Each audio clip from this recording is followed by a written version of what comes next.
the East African, which was carrying this. Uhuru Raila in unity pledge ahead of U.S. Secretary visit. Of course, this has been overtaken by event, but this is the edition of East African this week. So what does it portend for this country? We've been talking a good game about, dialogue, about unity.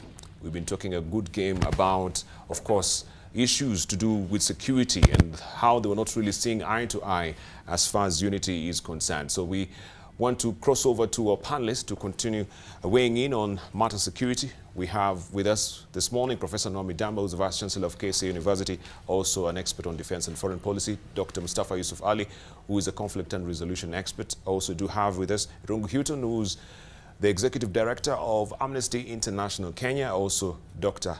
Hassan Kanenje, who's the Director of the Horn Institute. And we have Dr. Werunga Simiyu, who's the CEO of African Security Center and, of course, Strategic Center.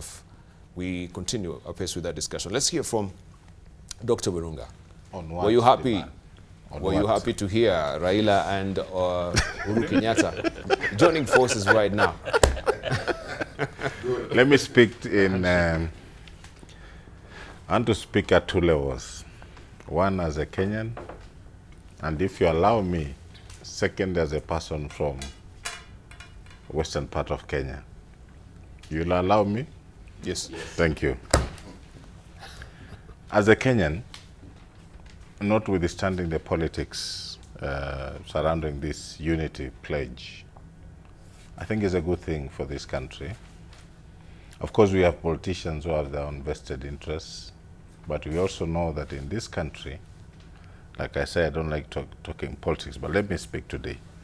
In this country, we've never come across a politician who has stood firm on their principles so that they can make some of us who never like indulging in politics feel that for sure this is a person who can never change. This country has a history of politicians jumping ship from time to time.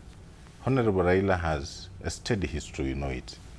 But I think even as people say that he has this habit of jumping from place to place, yes, people never look the other side of the coin why he jumps. We think, my view, and let me speak for the first time on politics, my view, and I could be wrong, I think is a man who is wronged more than the rest of these fellows who are making noise. If you want me to explain, I'll explain to my understanding. I think he's a man who carries a vision that many Kenyans believe in. He's a man who has been around, and many Kenyans feel he's been talking what they want to talk. But most of the times, I think he enters into some political marriages that most of the times never materialize. Whether he demands too much, or he expects too much from his colleagues, or his colleagues expect too much from him, or they become chickenry in how they deal with him, that is besides the point. But I think for this country, notwithstanding what the hullabaloo we are hearing in the political scene, I think this unity thing is good for this country. We know President Uhuru is going home after these 5 years, and Raila might be going home after these 5 years. Now, I've not spoken the second bit of it, but I'll speak later. We are finishing now because we've been talking a good game since Monday about this particular truth. So I don't want us to belabor the points, until we see how the dialogue will actually ensue from here. So there's nothing much. As I finish quickly, then I think most of these other people in NASA are jumping the ship. Let's get to understand what is this truth all about. Let everything come out. We know what it is. Then we can start saying what we want to say. All right. Okay. Aspect of security. Yeah, it's good for the country. Yeah, it's good for the country. It's good for the country. Dr. Kanenje. Yeah. Let's just remain apolitical on this. Okay. Dibal, anytime our leaders meet and they're talking about country instead of increasing their salary, it's a good day for Kenya. It will be pretentious for us to assume everything has been okay in this country. This election was rather unusual. And I think any keen observer knows that, even those who are not keen enough, they actually know that. And we have heard, some aspersions, people casting aspersions against the so-called deal or so-called pact. We don't even know whether it's actually a pact. But what is important is visually, it's a good message, not just to, in terms of uniting Kenyans, but actually how the rest of the world looks at the country. That clip right there of them shaking hands was covered virtually by every respectable media in the world, in part because Kenya is important, Kenya is significant. And so that meeting alone actually is a positive, is a step in the positive direction, and we shouldn't vilify them for doing that. We do not know what is contained in there, and we don't even know whether it's going to last. What we know is it's a good thing, and Kenyans should at least try to understand and appreciate and support them in the process of building national cohesion and reconciliation. Irungu Houghton, very briefly. I think the handshake that we saw on Friday was essentially a ceasefire. Now, all historians know that ceasefires are temporary if they are not backed up by some clear steps to deal with the structural and the political problems that gave rise to the conflict to start with. We know for a fact that the two gentlemen who were shaking hands escalated the violence that we saw, the violence and the acrimony that we saw last year. So this is a great moment, and we need to congratulate them for taking that step. I think what the next question is to make sure this doesn't lead to a grand confusion opportunity. In 2008, we created the Grand Coalition. The potential now for grand confusion, I think, is great. The danger is that we may have weakened the opposition. So I think the opposition needs to think very clearly about how do they play their role as a loyal opposition, less violent, less inflammatory, and more, working more closely within the rule of law.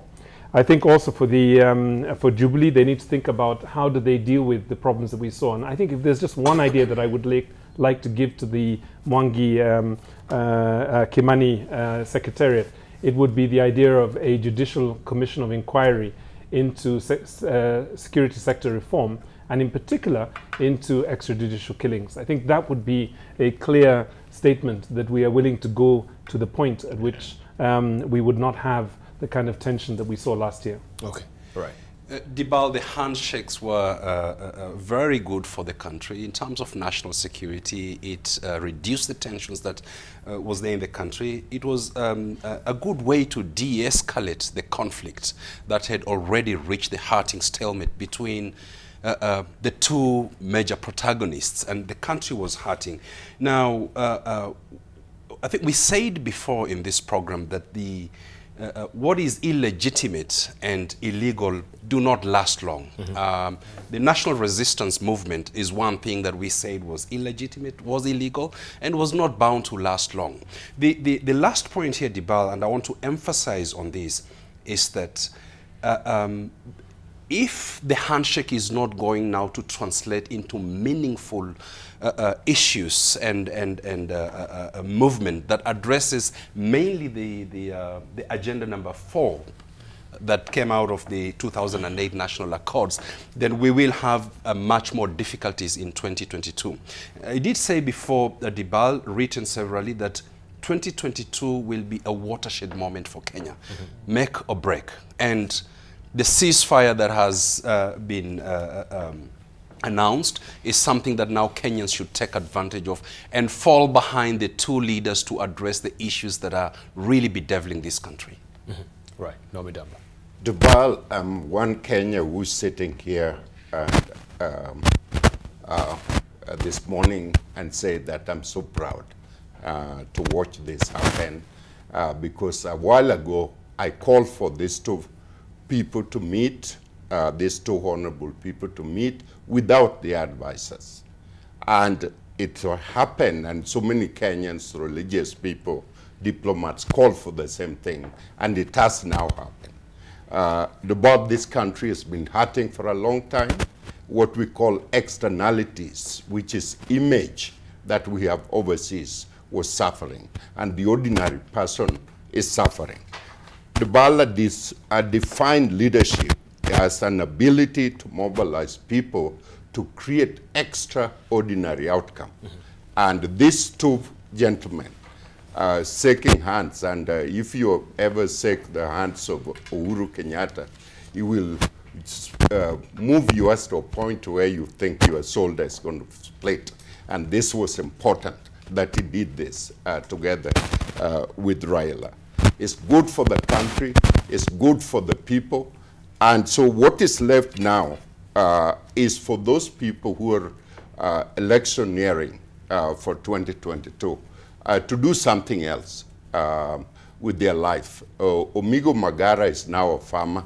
I think these people need to be farmers and do something else, produce food instead. There's too much noise that we don't need.